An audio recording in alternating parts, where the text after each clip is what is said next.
Alright, before we get into the harder CRCST questions, let's start with a quick scenario that looks simple, but don't rush it. These are the kind of mistakes that cost points on the real exam. Question number 1.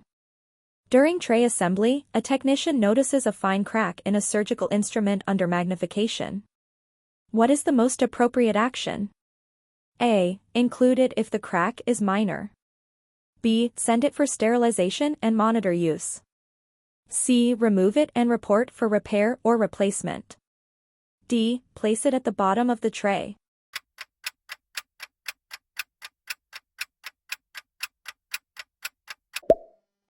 Answer C. The integrity of surgical instruments is critical for both functionality and patient safety. Even a minor crack can harbor microorganisms and may worsen during use, leading to instrument failure. Immediate removal and proper reporting ensure that defective instruments do not enter circulation. Question number 2. A wrap tray is found to be slightly damp after sterilization. What should the technician do? A. Allow it to air dry and then store. B. Consider it compromised and reprocess. C. Wipe the surface and release. D. Store it separately for later use.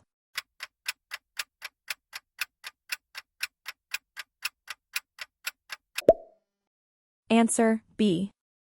Moisture acts as a pathway for microbial contamination, known as wicking. A damp package cannot maintain sterility, regardless of indicator results. Reprocessing is required to ensure the sterile barrier is fully intact. Question number 3. Which factor is most critical when selecting a cleaning detergent for instruments? A. Color of the solution. B. Compatibility with instrument material and soil type. C. Cost of the product. D. Brand popularity.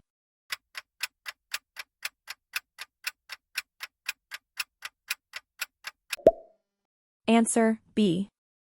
Effective cleaning depends on selecting a detergent that is chemically compatible with both the instrument material and the type of contamination present. Incorrect selection can damage instruments or fail to remove bioburden effectively. Question number 4. During sterilization monitoring, all parameters appear correct, but the biological indicator shows growth. What is the best course of action? A. Release the load due to correct parameters. B. Ignore the BI and document results. C. Quarantine the load and initiate recall procedures. D. Rerun only the biological test.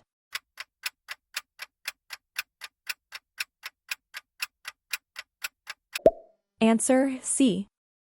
A positive biological indicator is the most definitive sign of sterilization failure. Regardless of other parameters, the load must be quarantined and managed according to recall protocols to prevent patient exposure to non-sterile items. Question number 5. A technician is loading a sterilizer and places heavier trays on top of lighter ones. What is the potential issue? A. Faster sterilization cycle. B. Improved steam penetration. C. Impaired sterilant circulation. D. Reduced drying time.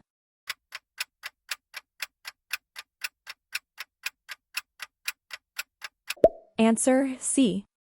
Improper loading can obstruct the flow of sterilant, preventing uniform exposure across all items. This compromises the effectiveness of the sterilization process and may result in incomplete sterilization. Question number 6. An instrument set is returned from the operating room with gross soil still visible. What should be done first? A. Send it directly to cleaning. B. Perform point-of-use treatment if not already done. C. Place it in storage. D. Begin packaging immediately.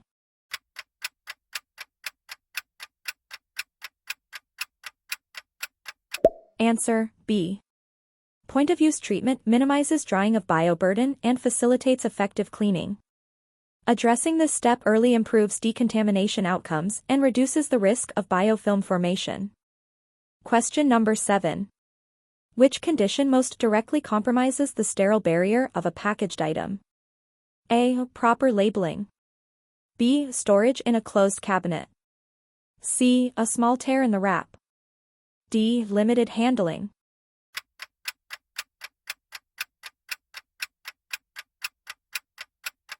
Answer C. Any breach in the packaging, even minimal, allows microorganisms to enter and contaminates the contents. A compromised barrier invalidates sterility and requires reprocessing. Question number 8.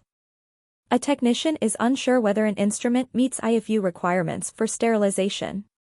What is the best action? A. Proceed based on experience. B. Skip the instrument. C. Consult the manufacturer's instructions. D. Sterilize using a standard cycle.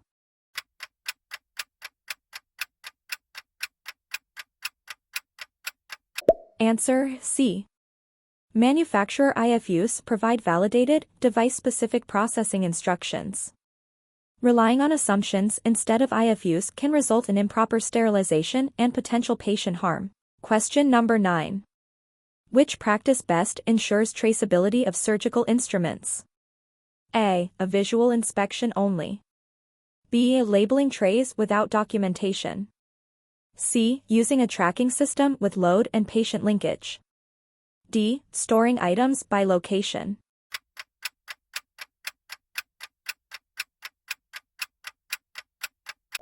Answer C. Traceability systems link instruments to specific sterilization loads and patient use. This enables effective recall management and ensures accountability within the sterilization process. Question number 10. During inspection, an instrument is found to have reduced mobility in its hinge. What should the technician do? A. Apply lubricant and continue processing. B. Ignore if it opens slightly. C. Remove it for maintenance evaluation. D. Package it with a note.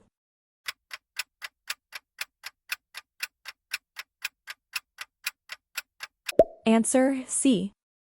Functional integrity is as important as cleanliness. Restricted movement may indicate internal damage or residue buildup. Removing the instrument ensures only fully functional tools are used in patient care. Question number 11. A technician discovers that instruments were packaged while still slightly moist before sterilization. What is the most appropriate action? A. Proceed if sterilization cycle is complete. B. Release the load if indicators pass. C. Consider the load compromised and reprocess. D. Dry externally and store.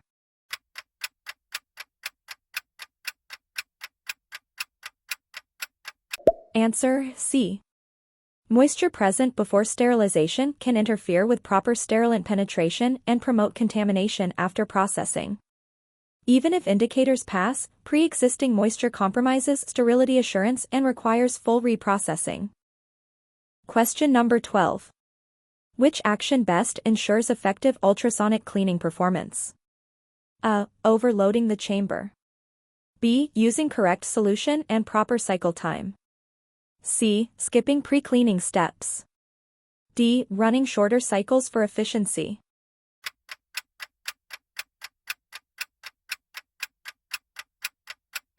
Answer B. Ultrasonic cleaning relies on cavitation, which is optimized only when proper solution concentration and cycle time are maintained. Overloading or incorrect setup reduces cleaning efficiency significantly. Question number 13. A sterilized package is dropped on the floor but appears intact. What should be done? A. Use if no visible damage. B. Return to storage. C. Consider contaminated and reprocess. D. Wipe and use.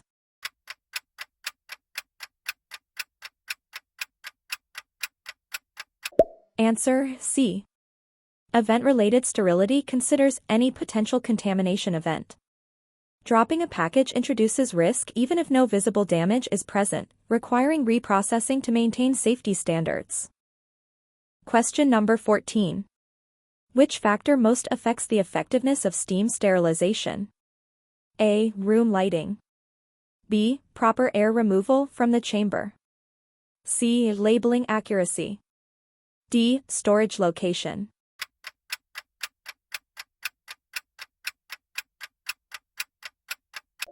Answer B. Air acts as a barrier to steam contact. Incomplete air removal prevents proper steam penetration, leading to ineffective sterilization despite correct temperature and pressure settings. Question number 15. A technician places a rigid container in the sterilizer without checking the filter. What is the potential risk? A. Faster cycle completion. B. Improved sterilization. C. Compromised sterilant penetration. D. Reduced documentation.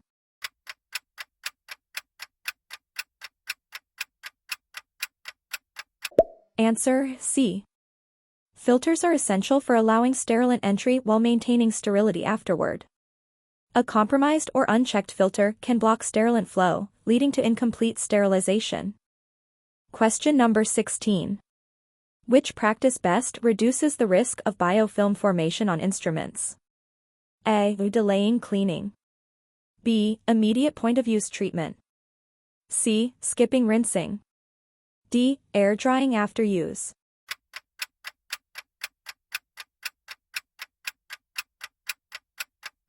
Answer B. Biofilm develops when organic material dries and adheres to surfaces. Immediate treatment prevents this process, making cleaning more effective and reducing infection risk. Question number 17. A load record is missing critical sterilization parameters. What should be done? A. Release if packaging is intact. B. Ignore and continue workflow. C. Hold the load and investigate. D. Store separately.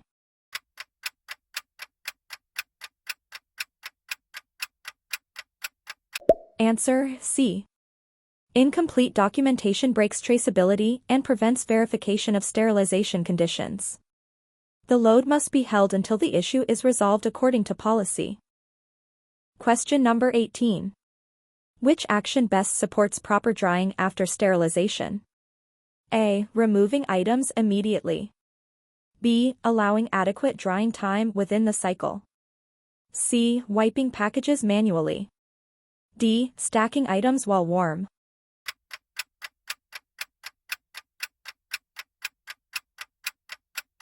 Answer B. Proper drying is essential to maintain sterile barrier integrity. Interrupting or shortening the drying phase increases moisture risk and compromises sterility. Question number 19. A technician mixes processed and unprocessed items on the same cart. What is the primary concern? A. Reduced efficiency. B. Cross-contamination risk. C. Documentation delay. D. Storage confusion.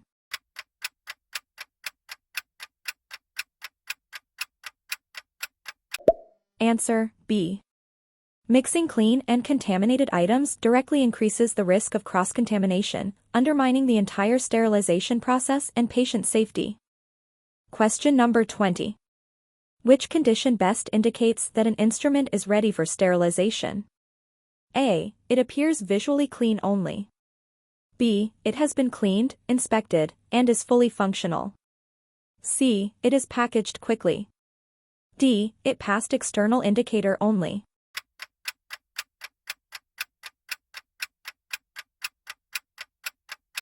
Answer B. Readiness for sterilization requires confirmation of cleanliness, functionality, and proper inspection. Skipping any of these steps risks ineffective sterilization and instrument failure. That concludes this set. Review the questions you missed, and keep practicing consistently. This is the level you should expect on the CRCST exam. I'll see you in the next session.